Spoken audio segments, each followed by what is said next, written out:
If your resume still reads like a list of responsibilities, you are underselling your career. And at the mid-career level, that mistake will cost you opportunities. If you're in years 5 to 15 and trying to move forward, this is where most people get stuck. By the end of this video, you're going to know exactly how to turn your experience into results that actually get noticed.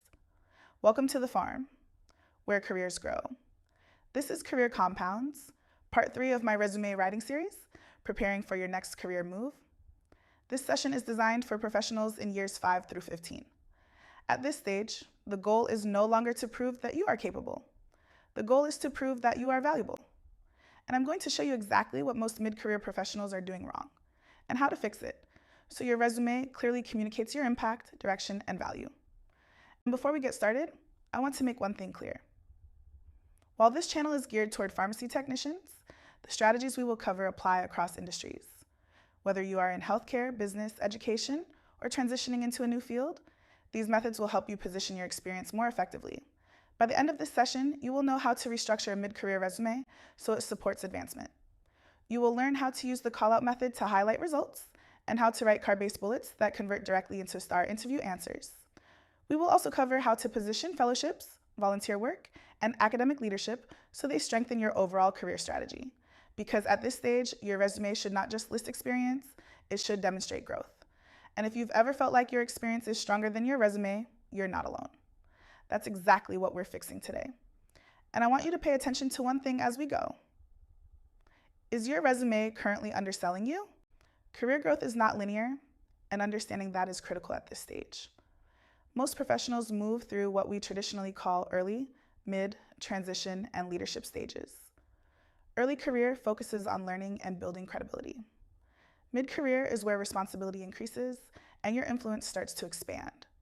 But what's important to recognize is that these stages don't happen once. In today's workforce, people revisit them. You may find yourself reestablishing your career after a layoff, shifting directions due to burnout, or stepping into a new path because of life changes. That's what we call career mini-cycles. So if your path feels nonlinear, that's not a setback. It's the reality of modern career growth. And this is exactly why your resume cannot just list jobs in order.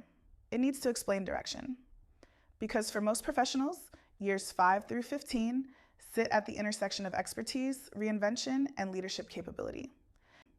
Now, let's translate that into how employers evaluate you. At this stage, your title may vary widely. You might still be an individual contributor, a senior specialist, a team lead, or moving toward management. But titles are not what employers rely on. They are looking for signals. They want to see ownership. Are you responsible for outcomes, not just tasks? They want to see judgment. Can you make decisions and solve problems independently? They expect strong communication, especially across teams, and a level of comfort with systems, tools, and data. And because of that, your resume must reflect those signals clearly. That's why the right side of this slide matters. Your resume should show metrics, so your impact is measurable. It should show scope, so your responsibility is clear. It should show initiative, so your growth is visible. And it should show direction, so your next step makes sense.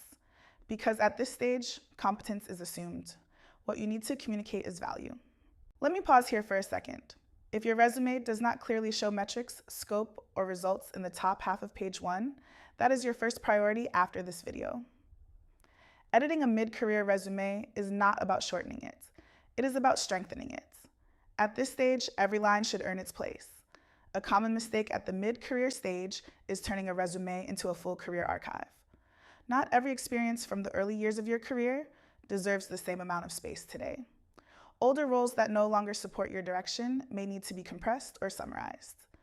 Outdated systems, expired credentials, or repetitive duties can dilute the strength of your professional story. You want to keep experiences that demonstrate scope, ownership, leadership, or measurable growth. That includes work tied to your next role: operations, analytics, education, quality improvement, or leadership. Projects, fellowships, and committee work should stay when they reinforce your direction. But you also need to be intentional about what you remove. If your resume still includes early career bullets that repeat basic tasks, outdated retail responsibilities that no longer support your path, or training that you cannot confidently speak to, those are weakening your message. Mid-career resumes are not about documenting everything you have done. They are about curating the strongest evidence of who you are now, because relevance is more persuasive than volume. Credentials still matter, but the way you present them should reflect progression. Start with your highest completed degree or diploma. That establishes your academic foundation. Next, include your active licensure and nationally recognized credentials. These show that you meet professional standards. Then, layer in advanced and relevant training. Lean. 6. Sigma, project management, Tableau, SQL, or other skill-based learning.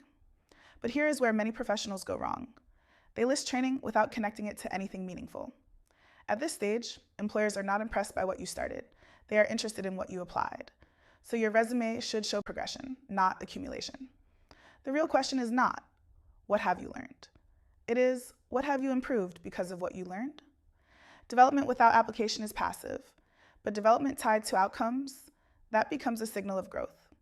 Mid-career development should point toward your next role. For some, that looks like operational excellence, process improvement, quality initiatives, or workflow redesign. For others, it may involve data and technology, building dashboards, analyzing trends, or improving reporting systems. And for many healthcare professionals, it includes expanding into adjacent areas like public health, education, administration, or informatics. The key is alignment. Your development should make your next move make sense, and the strongest signal is not the certificate itself. It is the result that came from using it. Structured programs are often underutilized on mid-career resumes. Fellowships, internships, and leadership development programs should not be treated as footnotes. They should be positioned as strategic professional development. That means including the program name, the organization, and the dates, but also the focus area. Was it operations, public health, leadership, analytics? And most importantly, what did you produce? Capstones, research, presentations, workflow improvements? These are evidence of applied learning. And whenever possible, hyperlink that work. Because showing your work adds credibility in a way that description alone cannot. Professional organizations matter, but only when your involvement is clear. Listing membership alone does not communicate value. What matters is how you contribute. If you serve on a board, name the board. If you are on a committee, name the committee. If you speak, present, mentor, or contribute to initiatives, make that visible. Employers are not just evaluating your experience within your job. They are also evaluating how you engage within your profession. And that engagement should reflect capacity, not just participation. Volunteer work earns space when it demonstrates leadership, service, or transferable scope. And at this stage, it should be written with the same level of clarity as paid work. That means including numbers. How many people did you serve? How many volunteers did you lead? What did you build, organize, or improve? Volunteer work often reveals initiative in ways that paid roles do not, but only if you present it clearly, because impact is not defined by whether you were paid. If the impact is real, it deserves to be positioned like it matters. If you return to school during this stage of your career, student leadership may be one of the most overlooked opportunities on your resume. Student government, advisory boards, professional societies, and academic committees can all demonstrate leadership, governance exposure, and collaboration, especially when they connect to your career direction. If you helped plan initiatives, represent peers, influence program decisions, or organize events, those are leadership signals and they belong on your resume. Because leadership is not defined by the setting. It is defined by the responsibility and the impact. This is the point where your resume either starts to stand out or gets overlooked. We're going to use something called the CAR method. CAR stands for challenge, action, and results. And this is a simple way to turn everyday work into clear, measurable impact. Let's break that down. The challenge is the situation, problem, or responsibility that existed. This could be something like delays in workflow, high error rates, staffing gaps, or inefficiencies in a process. The action is what you personally did, not what the team did, what you contributed. This might include building a system, redesigning a workflow, training staff, or implementing a new process. And the result is what changed because of your work. This is where you show impact. What improved, what was reduced, what was increased, or what was protected. Whenever possible, that result should be measurable. So instead of saying, helped improve workflow, you would say, reduced processing time by 20%. That's the difference between a task and an accomplishment. If you've written bullets like that before, you're not alone. Now let's talk about how to apply this to your resume. Most people naturally write resume bullets by describing what they were responsible for, and that's exactly why their experience gets overlooked. For example, responsible for managing inventory. That tells me what your job was. but it does not tell me how well you performed. Using CAR, you shift the focus.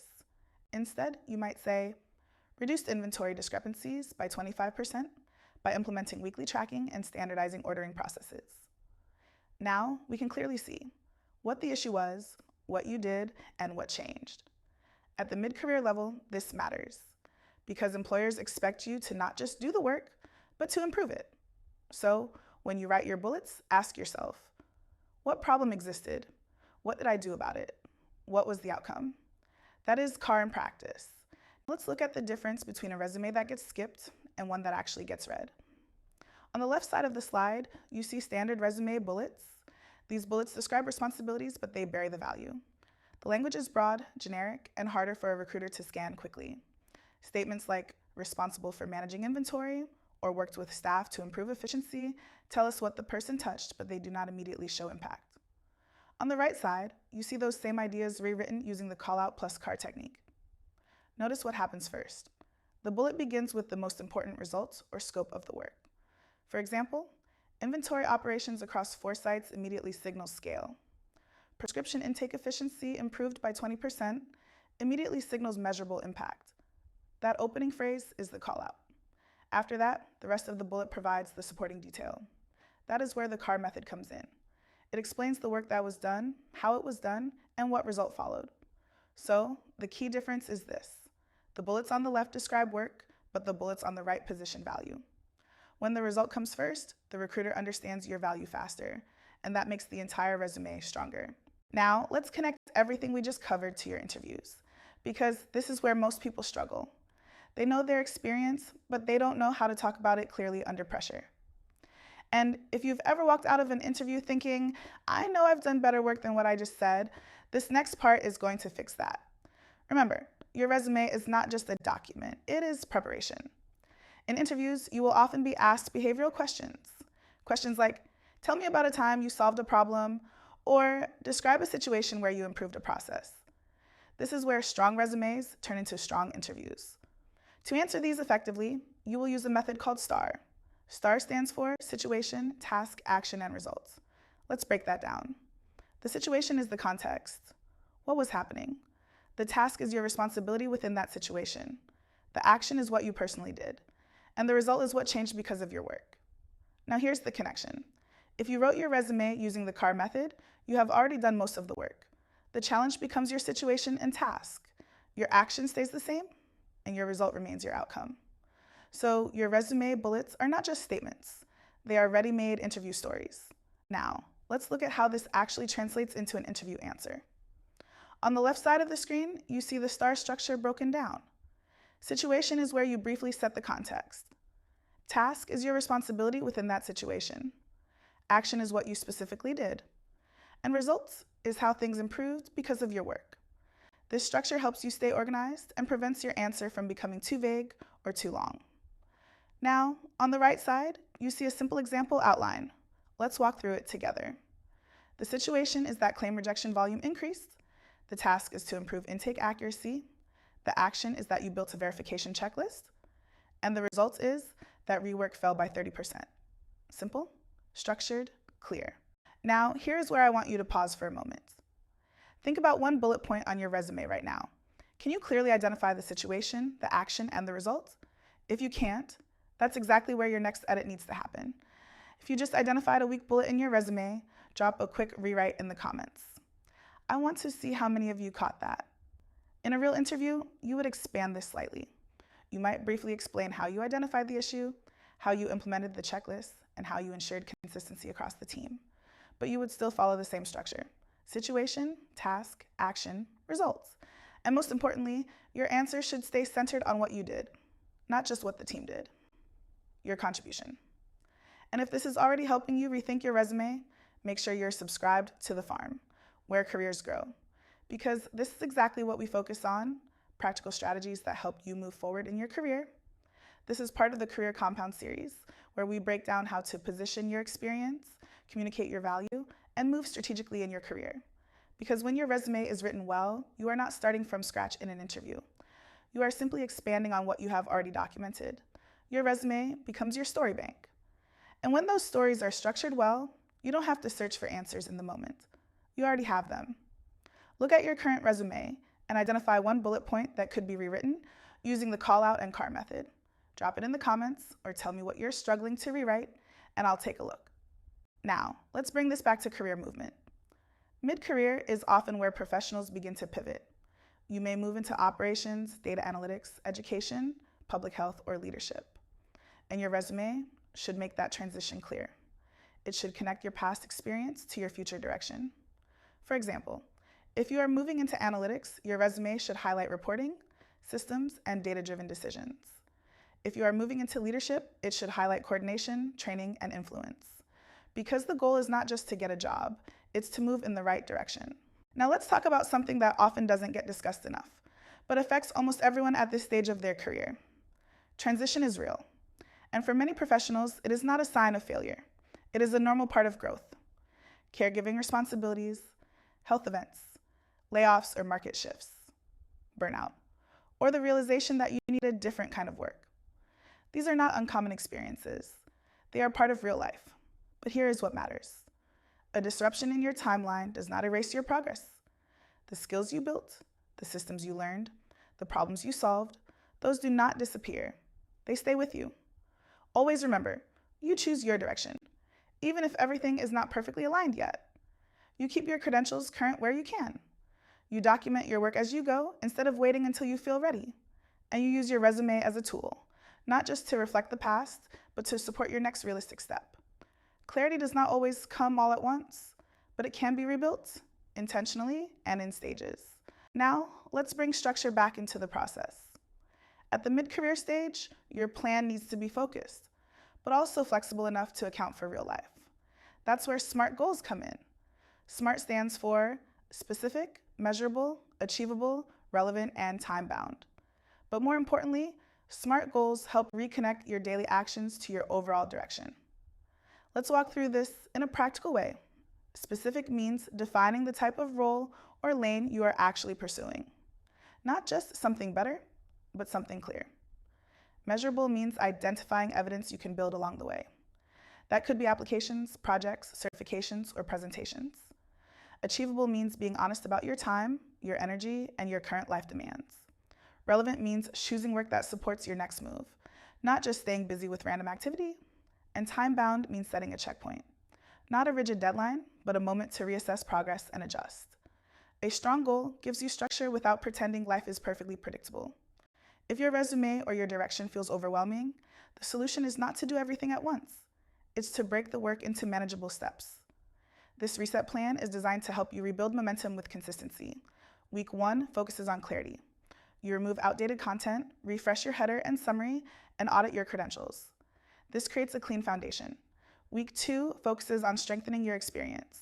You rewrite 4 to 6 bullets using the CAR method, add metrics and systems, and remove duplicate or repetitive duties. Week 3 focuses on positioning. You update professional organizations and volunteer work, list fellowships or capstones, and add relevant links where appropriate. Week 4 focuses on alignment. You choose one SMART goal, practice 3-star stories, and tailor your resume to your next role. Small, consistent edits rebuild momentum faster than a full rewrite done once a year. Let's talk about what can weaken a strong resume. Because most mid-career professionals are not lacking experience. They are lacking clarity in how that experience is presented. Here are a few habits to avoid. Listing everything instead of curating strategically. More information does not equal more impact. Hiding metrics, even when the work was measurable. If it can be quantified, it should be. Mentioning tools vaguely instead of naming systems and platforms clearly. Specificity builds credibility. Keeping expired, irrelevant, or outdated items on the page. These dilute your professional narrative. And applying randomly without a clear next step story. A better resume is usually the result of better decisions, not just better formatting. Let's bring everything together. Your resume should reflect who you are becoming, not just where you started. Clean it up. Prove the value of your work, and then tell your story with confidence. If this helped you think differently about your experience, stay connected with the Pharm, where careers grow. This is Career Compounds, where we break down how to position your experience, communicate your value, and move strategically in your career. And before you go, take one bullet from your resume and rewrite it using the call out and CAR method. Drop it in the comments or tell me where you're stuck. I'm reviewing these and I will respond, because your resume is not just a document. It's a tool that should open doors, and we're going to build it that way, together. Keep building with the Pharm, where careers grow. I'll see you in the next one.